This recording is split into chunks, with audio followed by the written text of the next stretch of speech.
The arrival. The sky fractured like glass, splintering into iridescent shards that refracted an otherworldly light. The town of Ridgeway stood silent beneath the anomaly, its inhabitants caught between awe and dread. Farmers abandoned plows mid-furrow, shopkeepers froze with wares in hand, and children stopped their games to gape at the celestial phenomenon. Above them, three enormous vessels emerged from the rift, their metallic surfaces pulsing with veins of bioluminescent energy. Dr. Eliza Keene watched from the balcony of her observatory on the outskirts of town. Her heart hammered in her chest, not from fear, but from a surge of adrenaline that coursed through her at the sight. She had spent her life studying signals from deep space, deciphering whispers in the void, and now the source of those whispers hovered mere miles above her. Behind her, a low voice spoke, tinged with urgency. "They're here, aren't they?" Eliza turned to face Noah Grayson, her assistant and longtime confidant. His dark eyes reflected the light from the ships, and his usually steady demeanor had cracked, revealing the apprehension beneath. "Yes," she replied, her voice steady despite the chaos. "And they're not hiding anymore." Before Noah could respond, the air around them vibrated. A deep hum resonated through the valley, rattling windows and shaking the ground. The ships descended slowly, their size and presence rendering everything beneath them insignificant. Eliza grabbed her radio and spoke into it, her tone firm. "Team Alpha, report. What's their trajectory?" A crackle of static preceded a response. "They're landing in the East Field, Dr. Keene. Looks like they've chosen a spot away from the town. For now." Noah exhaled sharply. "That's something at least. But why Ridgeway? Why now?" Eliza didn't answer immediately. She knew the question was rhetorical, a reflection of the confusion gripping them all. Instead, she grabbed her field kit, a battered case filled with instruments and tools, and gestured for Noah to follow. "We need to make contact," she said, "before anyone else does." The East Field was a stretch of flat, barren land bordered by skeletal trees. When Eliza and Noah arrived, the three ships had landed, their immense weight sinking them into the earth. A faint mist clung to the ground, emanating from the vessels. The air carried an electric tang, making every breath feel charged with static. As Eliza approached, a group of local militia emerged from the shadows, their rifles raised. At their head was Captain Marcus Dyer, a towering man with a grizzled face etched by years of service. "Dr. Keene," he barked, his voice commanding but not hostile. "What the hell is this?" "They're extraterrestrial," Eliza said, cutting straight to the point. "And if we're lucky, they're here to talk, not conquer. Lower your weapons." A show of aggression could... A deep chime interrupted her, reverberating from the central ship. The sound wasn't merely heard. It was felt, resonating in their bones and displacing all thoughts for a fleeting moment.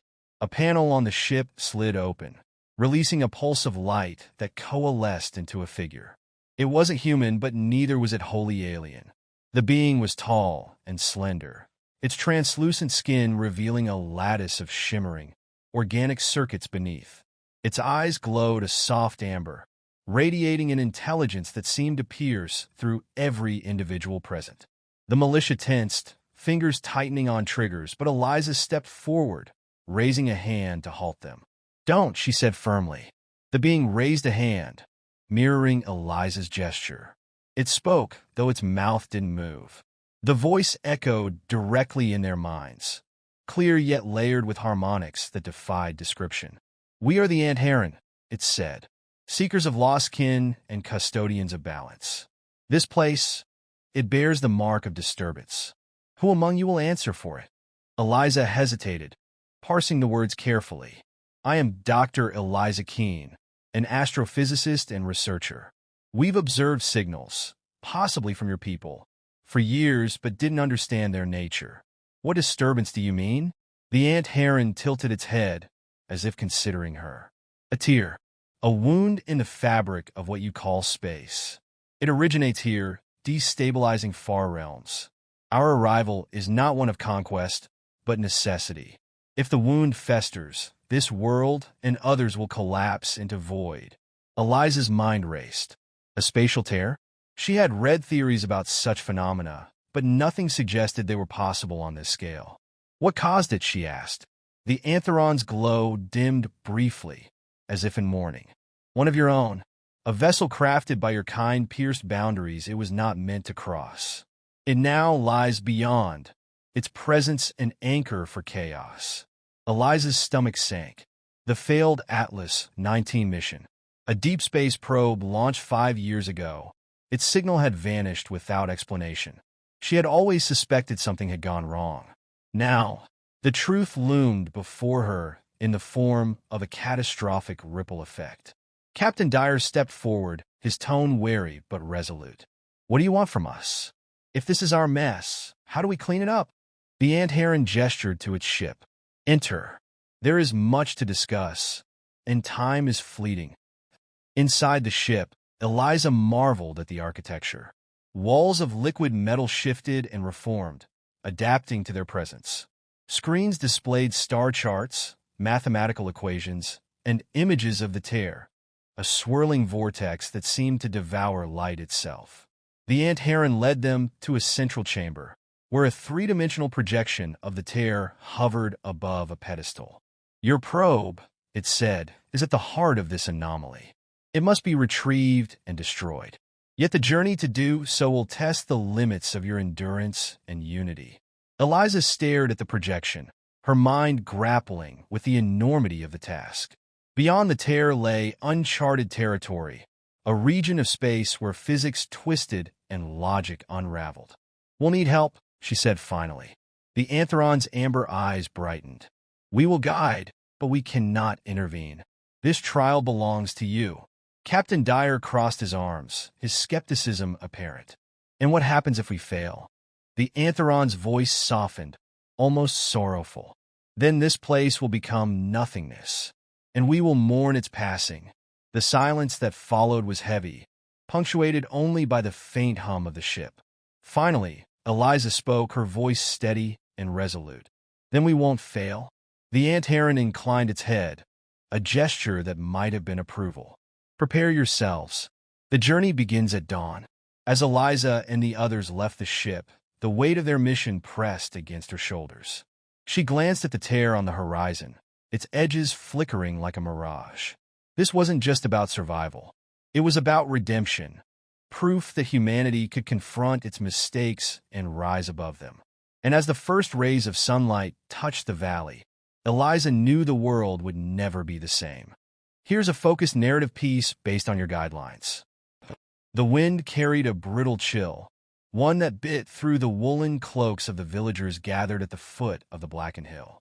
At its crest stood the towering remnants of what had once been the Church of the Shroud. Its spire, snapped in half, pointed accusingly at the heavens. The air hummed with unease, the kind that sank deep in a bone and whispered warnings to the soul. No one spoke. Even the crows, ever bold scavengers, gave the ruins a wide berth. Elias stepped forward, his boot breaking through the thin crust of frost on the ground. His eyes, sharp and brown as freshly tilled earth, locked on the figure just ahead. That figure, a man with broad shoulders and a face shadowed by a hood, was tethered by thick iron chains looped around his wrists. Despite his restraints, he stood tall, his breath steady in the icy air. Reuven Oakes, Elias called, his voice carrying a note of authority honed over years of command. The murmurs behind him died at once. You know why you've been brought here? The hooded man raised his head, revealing a face marred by deep scars and eyes that burned with defiance. And you know why this is a mistake, Reuven replied, his voice low but resonant. He shifted his weight, the chains clinking softly. You don't need me. You need the truth. Elias's jaw tightened. Your truth has brought nothing but ruin to this land. The curse that wiped out Kestrin started with you. No, Reuven growled, his voice cutting through the silence. It started with the ones you trust. From the crowd, a woman stepped forward, her hood drawn tight against the cold. Isolde, the town's healer, bore an expression of quiet intensity. She glanced at Elias before fixing her gaze on Reuben. "If you claim innocence, then prove it," she said. Her voice was steady, but there was an edge of desperation in her tone. "Tell us what you saw that night. Tell us why the bells rang before the fire began." Reuben's shoulders relaxed slightly, as if the weight of her words was less than the chains. He turned his gaze to the ruins, his eyes narrowing. "The bells rang because they were warning us. It wasn't me who sounded them. It was her." He nodded toward the ruins. "Sister Miriam." A ripple of disbelief moved through the crowd. Elias raised a hand to silence it. "Sister Miriam died that night, along with the rest of the clergy," he said. "Do not speak of the dead to deflect your guilt." Reuben's mouth curved into a grim smile. "You think she's dead? You don't understand what you're dealing with." He leaned forward, the chains biting into his wrists. "You want the truth? Fine." The Church of the Shroud wasn't destroyed by fire. It was consumed, taken by something older than any of us. I try to stop it, but you've all decided I'm the villain because I survived. Taken by what? Isolde asked, her voice cutting through the rising tension. Reuben's eyes met hers, unblinking. "Something that wears faces. Something that whispers promises until you forget who you are." A heavy silence settled over the group. Elias felt the weight of it pressing against his chest. "Enough of this," he said sharply. "If you won't answer our questions honestly, we have no use for you." He turned to the guards holding Reuben's chains. "Take him to the tower. Let the elders decide his fate." "No," Isolde said suddenly, stepping between them. "If he's lying, then locking him away won't change anything. But if he's telling the truth," she hesitated, her gaze flicking to the ruined church. "If he's telling the truth, then we need to know more." Elias stared at her, his expression unreadable. "You're putting the village at risk," he said quietly. "And you're risking ignorance," she shot back. Her hands were trembling, but her voice held firm. "Whatever happened that night isn't over. You felt it too, haven't you? The cold that lingers even in sunlight. The way the animals refuse to go near the hill." She pointed toward Reuben. "He knows something, and if we ignore him, we might not survive what's coming." The crowd shifted uneasily, the weight of her words settling over them like a shroud. Elias exhaled slowly, his breath forming a thin cloud in the freezing air. "Fine," he said at last. "You have until dawn. If he proves himself to be a liar, his blood will stain the stones of the tower." Reuben said nothing, but the defiant glint in his eyes had softened, replaced by something closer to relief, or perhaps resignation. As the crowd began to disperse, Isolde turned to Reuben. "If you truly want to help us, you'll tell me everything," she said. "Not just about the night the church fell, but about what led to it." Reuben's lips twitched, the ghost of a smile. "That's the problem, healer. Knowing the truth doesn't save you from it." He glanced back at the ruins, his expression darkening. "But if you're willing to listen, I'll tell you what I can. Just remember, the truth doesn't make you safe. It makes you a target." Isolde's heart sank at his words, but she nodded. "Then let's start," she said quietly, motioning for him to follow.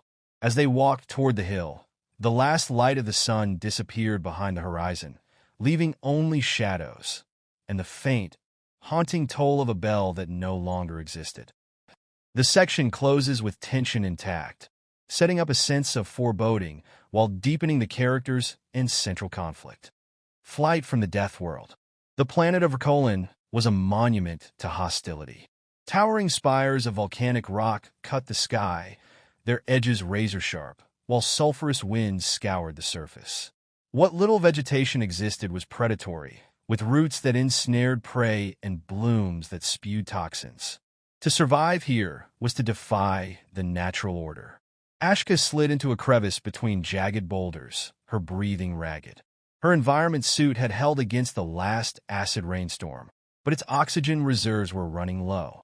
Her visor, scratched and pitted, gave her a distorted view of the wasteland ahead. She clenched her fists, the coarse leather of her gloves creaking. Somewhere beyond this gauntlet of death lay salvation, or so she hoped. "Still alive, Ashka?" A voice crackled through her earpiece. It was cynical, dry as the air around her. "Barely," she muttered. "Do you ever stop talking, Arvin?" Wouldn't want you to get lonely out there. The voice grew serious. Scouts report movement 2 clicks south. Could be another pack of scythe hounds. You'll need to double back. Ashka winced. Time wasn't a luxury she could afford. Negative. I'm cutting through the canyon. Arvin's response was immediate. Are you insane? That's their breeding ground. Exactly. They won't expect it, or you'll be torn apart before you get halfway through. Arvin snapped. Ashka disconnected the line. She'd heard enough arguments to last a lifetime.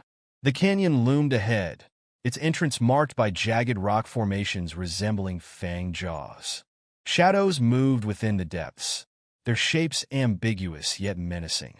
She checked her rifle, the plasma cells humming faintly. It wasn't much comfort. Against scythe hounds, firepower was rarely enough. As she descended into the canyon, the temperature dropped, and the sulfur stench thickened. Ashka's boots crunched over brittle stones, each sound amplified by the oppressive silence.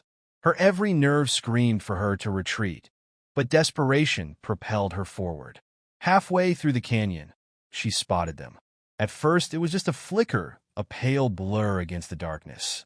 Then the pack emerged, their sleek, bone-white bodies rippling with muscle. Scythe hounds. Their namesake limbs, curved like blades, glinted faintly in the dim light. Ashka froze, her heart pounding. She'd faced them before, always narrowly escaping.